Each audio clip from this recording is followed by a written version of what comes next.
Sir, ಇವತ್ತು ನ್ಯಾಯಾಲಯ ಎಲ್ಲ 7 ಆದೇಶಕ್ಕೆ ಕಾಯ್ದಿರಿಸಿಕೊಂಡಿತ್ತು.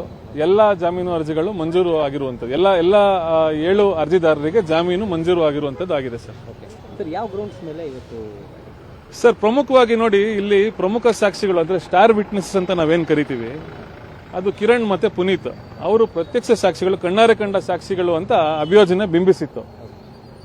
ನೋಡಿ, ಈ ಪ್ರತ್ಯಕ್ಷ ಸಾಕ್ಷಿಗಳ ಹೇಳಿಕೆಗಳನ್ನ 10 ದಿನಗಳ ನಂತರ, ಅಂದ್ರೆ ಪ್ರತ್ಯಕ್ಷ ಸಾಕ್ಷಿಗಳನ್ನ ವಿಚಾರಣೆಗೆ ಒಳಪಡಿಸಿದ್ದೆ ಬಹಳಷ್ಟು ತಡ ಆದ ನಂತರ, ಬಹಳಷ್ಟು ದಿನಗಳ ನಂತರ ಏನೊಂದು ಹೇಳಿಕೆಯನ್ನ ಪಡೆದುಕೊಂಡಿರೋದು, ಇದು ಅಭಿಯೋಜನೆಗೆ ಒಂದು ದೊಡ್ಡ ಪೆಟ್ಟಾಗಿರ್ಬೋದು ಅಂತ ಇದು ನನ್ನ ಒಂದು ಅಭಿಪ್ರಾಯ. ಎರಡನೇದಾಗಿ, ಈ ಟವರ್ ಲೊಕೇಶನ್ ನಲ್ಲಿ ಎಲ್ಲಿಯೂ ಕೂಡ ನನ್ನ ಕಕ್ಷಿದಾರರ ಇರುವಿಗೆ ಕಂಡು ಬಂದಿರೋದಿಲ್ಲ. ಪೊಲೀಸ್ನವರೇ ಸಲ್ಲಿಸಿರುವಂತಹ ಟವರ್ ಲೊಕೇಶನ್ ನಲ್ಲಿ. ಇನ್ನು ಅದನ್ನ ಹೊರತುಪಡಿಸಿದ್ರೆ ಮೂರನೇದಾಗಿ ಒಳಸಂಚು ಕೂಡ ಎಲ್ಲೂ ಕಂಡು ಬಂದಿರೋದಿಲ್ಲ.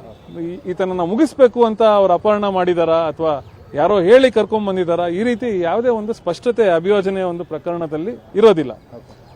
ಇನ್ನ ಇದನ್ನೆಲ್ಲ ಹೊರತುಪಡಿಸಿದ್ರೆ ತಾಂತ್ರಿಕ ಸಾಕ್ಷಿಗಳು, ಏನೊಂದು ರಕ್ತ ಮಿಶ್ರಿತ ಕೆಲವೊಂದಷ್ಟು ವಸ್ತುಗಳು ಅಮಾನತು ಪಡಿಸಿಕೊಂಡಿದ್ರು ಪೊಲೀಸ್ನವರು, ಹಾಗೂ ರಕ್ತ ಚಿಮ್ಮಿದ ಬಟ್ಟೆಗಳು, ಇದು ಕೂಡ ಬಹಳಷ್ಟು ಅನುಮಾನಗಳಿಗೆ ಈಡು ಮಾಡಿಕೊಟ್ಟಿತ್ತು. ಯಾಕೆಂದ್ರೆ ಆತನ ಗಾಯಗಳನ್ನ, ಮರಣೋತ್ತರ ಪರೀಕ್ಷಾ ವರದಿಯಲ್ಲಿ ಆತನ ಗಾಯಗಳನ್ನು ನೋಡೋದೇ ಆದ್ರೆ, ಈ ರಕ್ತ ಚಿಮ್ಮುವಂತಹ ಗಾಯಗಳು ಒಂದೇ ಒಂದು ಗಾಯ ಆಗಿರುವಂತದ್ದು, ಇದು ಬಹಳಷ್ಟು ಆಶ್ಚರ್ಯಕಾರಿ. ಆದ್ರೆ ರಕ್ತ ಚಿಮ್ಮುವಂತಹ ಗಾಯಗಳು ಆಗಿರೋದು ಒಂದೇ, ಆತನ ಹಣೆಯ ಮೇಲೆ.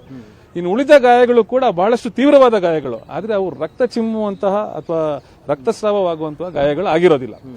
ನೋಡಿ, ಆ ರೀತಿ ಇರಬೇಕಾದ್ರೆ ಅದು ಯಾವ ರೀತಿ ಎಲ್ಲಾ ವಸ್ತುಗಳು ಎಲ್ಲರ ಬಟ್ಟೆಯ ಮೇಲೆ ರಕ್ತ ಚಿಮ್ಮಿರುವಂತದ್ದು ಕಂಡು ಬಂದಿದೆ ಈ ರೀತಿ ಅನ್ನೋದು, ಅದೊಂದು ಎಲ್ಲೋ ಒಂದು ವಿಧಿವಿಜ್ಞಾನ ಇಲಾಖೆಯ ಏನೊಂದು ರಿಪೋರ್ಟ್ ಏನಿತ್ತು, ಆ ಒಂದು ನಿಟ್ಟಿನಲ್ಲಿ ನಾವೇನು ಕೆಲವೊಂದಷ್ಟು ಅನುಮಾನಗಳು ಏನು ಮೂಡ್ ಬರ್ತಿದ್ವು, ಅದನ್ನ ನ್ಯಾಯಾಲಯಕ್ಕೆ ಮನವರಿಕೆ ಮಾಡ್ಕೊಂಡು ಕೊಟ್ಟಿದ್ವಿ. ಅದು ಫಲಕಾರಿಯಾಗಿದೆ ಅಂತ ಹೇಳ್ಬೋದು ಸರ್. ಷರತ್ತು ನಾನು ಅಧಿಕೃತವಾದ ಪ್ರತಿಯನ್ನ ನ್ಯಾಯಾಲಯದಿಂದ ಪಡೆದ ನಂತರ ನಾನು ನಿಮ್ಗೆ ತಿಳಿಸ್ಕೊಡ್ತೀನಿ. ಬೇಲ್ ಸಿಕ್ಕಿರೋದ್ರಿಂದ ಇವತ್ತೇ ಜೈಲಿಂದ ರಿಲೀಸ್ ಆಗ್ತಾರಾ? ಇಲ್ಲ.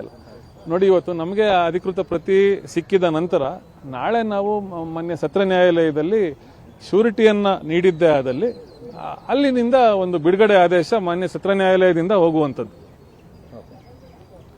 ಹಾಗಾಗಿ ಸತ್ರ ನ್ಯಾಯಾಲಯ ಬಿಡುಗಡೆ ಆದೇಶವನ್ನು ಹೊರಡಿಸಿದ ನಂತರ ಅವರು ಜೈಲಿನಿಂದ ಬಿಡುಗಡೆ ಆಗುವಂಥದ್ದಾಗ್ತದೆ ಸರ್.